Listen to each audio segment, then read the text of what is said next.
네, 알겠습니다. 다음 키워드 바로 볼까요? 두 번째 키워드는 올드보이의 귀환 물음표로 잡았습니다. 네, 누구 얘기입니까? 최근 이제 권노갑, 정대철, 구민주계, 흔히 또 동교동계로 불리는데요. 이 전 의원들의 당 복귀에 대한 얘기들이 종종 흘러나왔습니다. 오늘도 일부 보도가 됐는데요. 이런 보도들이 나오자 정대철 의원이 뉴시스와의 인터뷰에서 이렇게 얘기를 했습니다. 민주당의 복당을 재촉하지는 않고 있다. 이 대표, 이낙연 대표 네. 얘기하는데요. 이낙연 대표 임기 내에 할 것으로 보인다라고 얘기했는데 여기는 이제 복당은 할 것이라기보다는 복당을 추진, 타진할 것으로 보인다라는 맥락으로 해석이 됩니다. 네.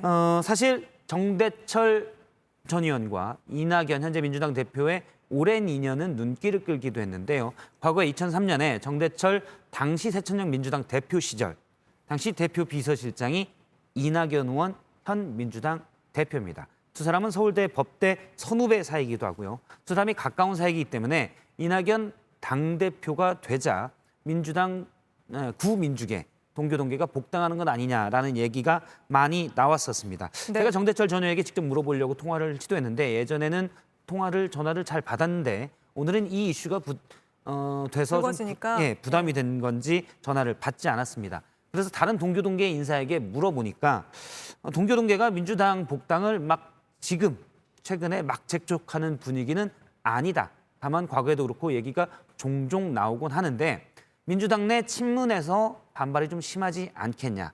하지만 대선을 앞두고는 뭉칠 가능성이 크다. 네. 이렇게 언급을 했습니다. 아무래도 그럴 수 있겠는데 근데 예전에도 한번 복당을 추진했다가 무산된 적이 있지 않습니까? 그렇습니다. 지난 4월입니다. 바로 총선을 얼마 앞두고 당시에 이제 선대본부장을 또 이낙연 당대표가 맡기도 했었는데 구민주계가 당 복귀를 선언한 바가 있습니다. 당시의 영상을 잠깐 보겠습니다.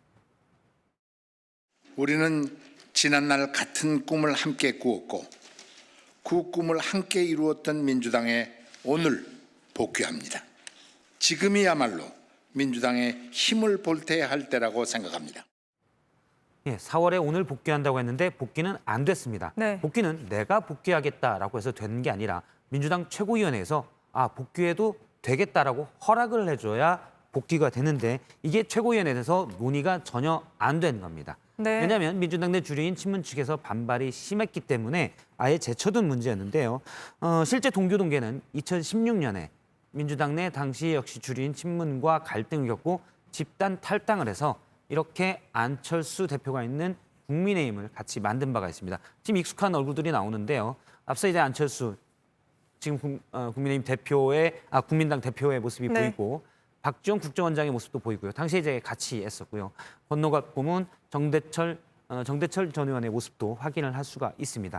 물론 지금은 민주계와 안철수 대표도 그 위에 많은 갈등을 겪고 특히 이제 박지원 국정원장의 경우 예전 당대표 시절에 심하게 안 대표를 많이 비판한 적도 있었습니다. 네. 사이는 안 좋지만 당시에 민주당과도 사이가 안 좋았기 때문에 지금까지 갈등이 남아있는 겁니다. 실제 당시에 탈당 앙금이 남아있어서 전재수 민주당 의원 같은 경우 오늘 페이스북에 글을 하나 올렸는데요. 적대기가 당시에 산더미처럼 쌓이는 것은 일일이 문제 삼지 않겠습니다만 그동안 쏟아냈던 가혹하고도 참담한 그 많은 말들을 어찌 감당하시렵니까? 참 보기가 거시기 합니다. 거시기 하다는 건 사실 호남 쪽 사투리인데요. 예. 구민주계가 복당을 하면 호남계의 힘을 더 실릴 것이다. 이낙연 대표에게도 힘이 더 실릴 것이다는 분석이 많은데 거시기 하다는 말로 그거를 표현한 겁니다. 예. 알겠습니다. 여기까지 듣겠습니다. 박성태 기자였습니다.